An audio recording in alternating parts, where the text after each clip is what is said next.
Kabayan, magandang araw sa inyong lahat. Nagmumunan po natin tama naman. Okay, magandang araw po sa inyong lahat.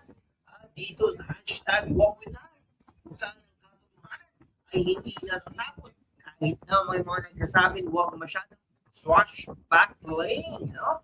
Ako pong inyong lingkod at ngayon, pag-usapan natin ang pinakapagong drama sa politika na parang teleserye walang happy ending. Ang misteryosong pagkamatay ni dating DPWH Undersecretary Maria Catalina Cabral. Shoutout muna sa ating mga solid na taga-subaybay sa Pilipinas, sa Manila, Cebu, Davao at lahat ng mga probinsya. Salamat sa inyong support. At syempre sa ating mga OFW heroes sa US, Canada, Australia, United Kingdom, UAE, Italy, Japan, Germany, Hong Kong. Kayo ang backbone ng bayan.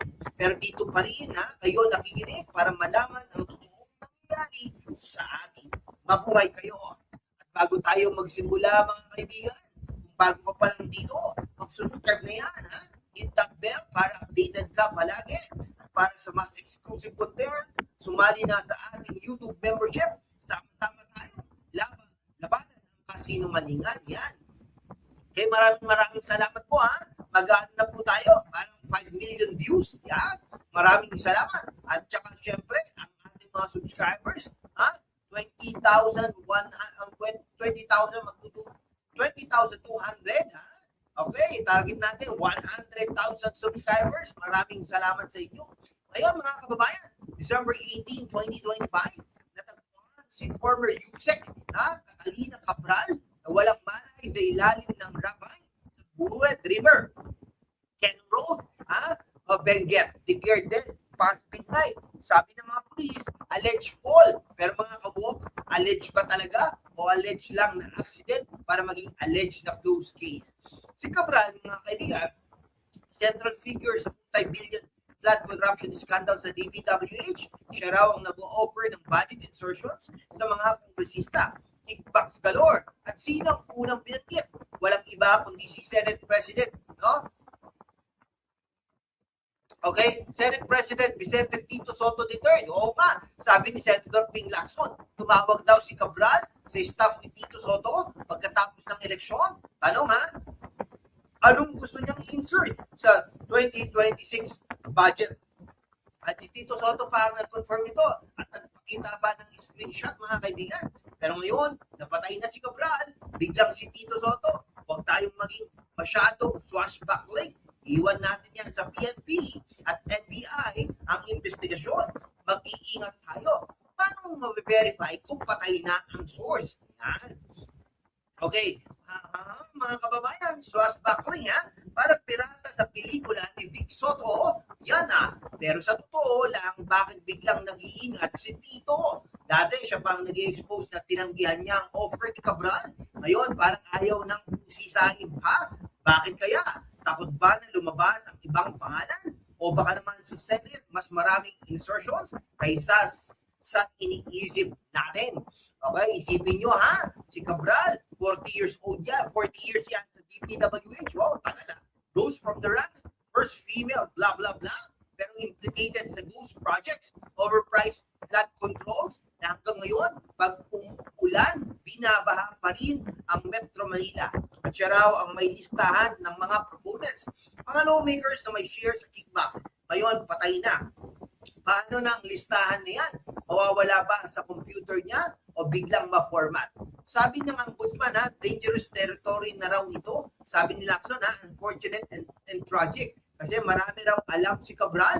Sabi pa nga ng iba, foul play daw possible, no? Pero si Tito Soto, leave it to investigators. Investigators na kontrolado ng gobyerno. Yung PNP na under DILG, yung tipo kung may foul play, baka maging foul ball na lang. Yan. Mga kawok, konting satire lang ito, Pero seryoso, sa gitna ng kasinungalingan, ang katotohanan ang unang dinuduro.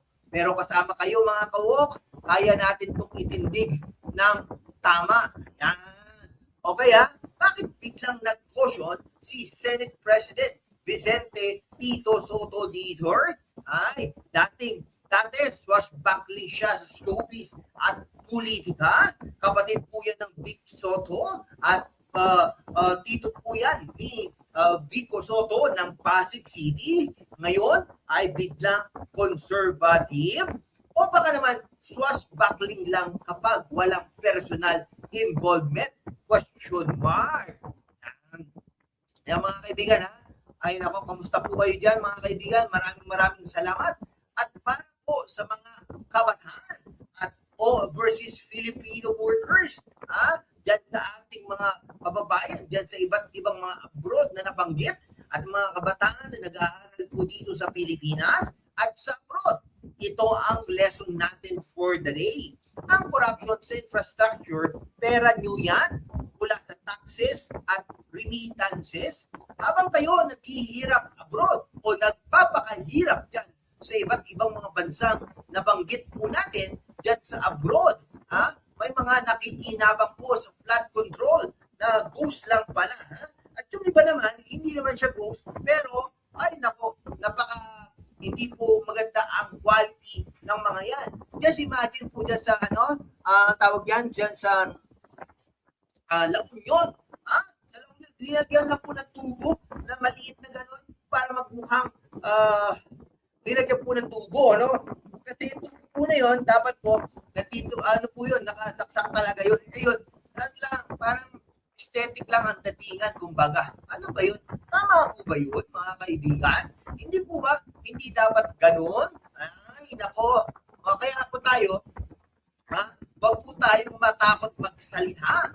Mag-comment po kayo dito sa ating YouTube channel, sa video na ito, at sa mga iba pang mga videos natin. At mag-comment din po kayo dyan sa X, sa Facebook, etc. mga kaibigan. Ayan. So bago po tayo magtapos, mga kababayan, mga kawak, mga kaibigan, kung gusto nyo po mag-shopping ng mga gamit sa Pasko o bagong taon, check nyo na ang YouTube Shopping. Direct link sa Shopee at Lazada. Affordable, reliable, at suportahan natin ang local sellers. At syempre po, ito pong #WalkWithLan. Bili na kayo habang nanonood po ng ating mga videos. Yan. Okay Salamat po sa mga panonood. Comment down below. Ano sa tingin ninyo? Accident ba? O may something fishy? I-like na rin, i-share, at i-subscribe. Sumali na sa membership para sama-sama tayo. Maging malakas ang boses para sa bayan. Hanggang sa susunod, mga kaibigan. Hanggang sa susunod, mga kaibigan. Mga kawok, mga kababayan. Lalaban tayo para sa katotohanan. #WalkWithLan. #laban para sa katotohanan. Mabuhay po ang Pilipinas.